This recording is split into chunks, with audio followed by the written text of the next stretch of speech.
I think the live and let live policy is not a bad policy to adhere to, and that's what we have in place in the military with Don't Ask, Don't Tell right now. Has this policy been ideal?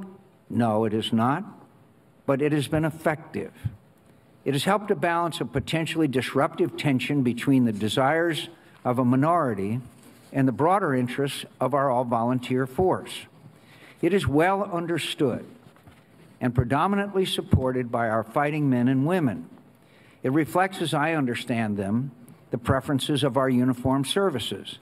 It has sustained unit cohesion and unit morale. I don't think that they are required to lie about who they are. I think that's an overstatement, although I think the rule of don't ask, don't tell has seemed to work pretty well. Joining us now is someone whose very existence gives lie to those claims that Don't Ask, Don't Tell is working out great for the country and great for the military.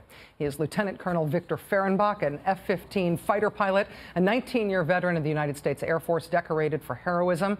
Lieutenant Colonel Fehrenbach was outed by a civilian acquaintance in the midst of an unblemished career, and although he wants to continue to serve his country, his discharge under Don't Ask, Don't Tell is pending. Lieutenant Colonel Fehrenbach, thanks very much for joining us again, particularly because you're standing in a very cold outdoor location. It is cold, Rachel. Thank you. When I was in the hearing room today at the Senate, listening to those Republican senators talk about how well Don't Ask, Don't Tell works, how effective it is, in my mind, I just wanted to hear your response to that. What is your response? Well, first of all, let me say this, that, Senator McCain is actually a hero of mine, so it was very disconcerting and very disappointing to hear that. He is actually the reason I joined the Air Force 18.5 years ago, and he's the reason I've stayed in this long. I felt that I owed him personally and his generation a debt, and that I wanted to repay that with the service to my country. So I was extremely disappointed to hear that. Secondly, I would like to hear those that are proponents of this law to explain to me how it's possibly successful, how it's working. I can show you evidence how it's unconstitutional. I can show you evidence how it's blatant discrimination. I can show you evidence how it hurts the combat effectiveness of my squadron in particular. And then when you do it 13,500 times over with people with critical combat skills in the middle of 2 wars at the cost of billions of dollars, how it hurts national security as a whole.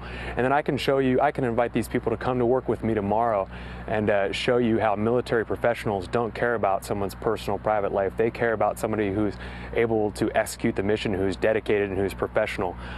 That's what the people I work with care about every day. Victor, Congress has to repeal this policy. Obviously, it is congressionally created, and Congress has to get rid of it.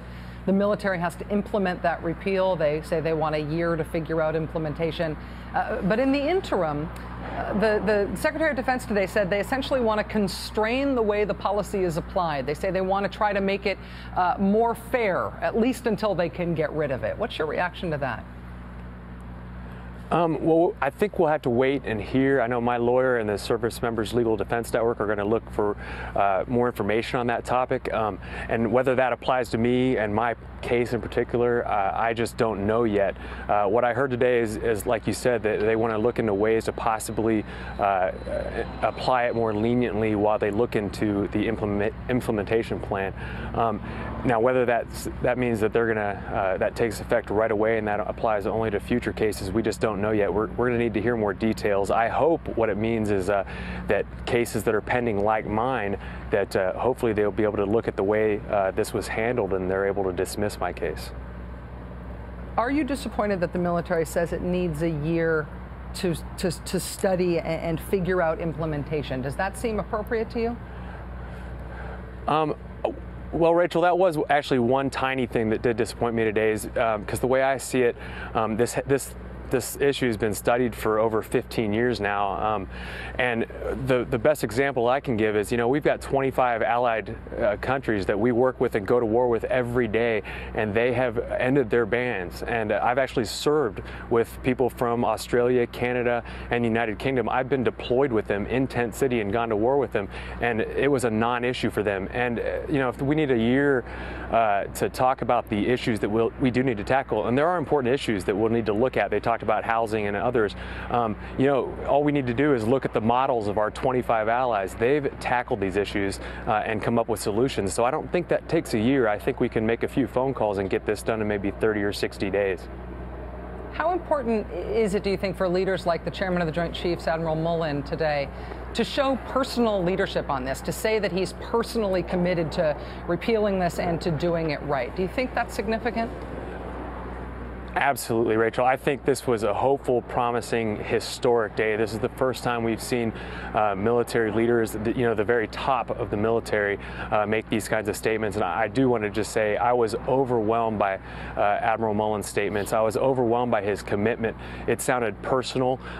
It sounded from the heart that this wasn't something he was told to do. This was something that was personal and really meant something to him. And I was overwhelmed by that today.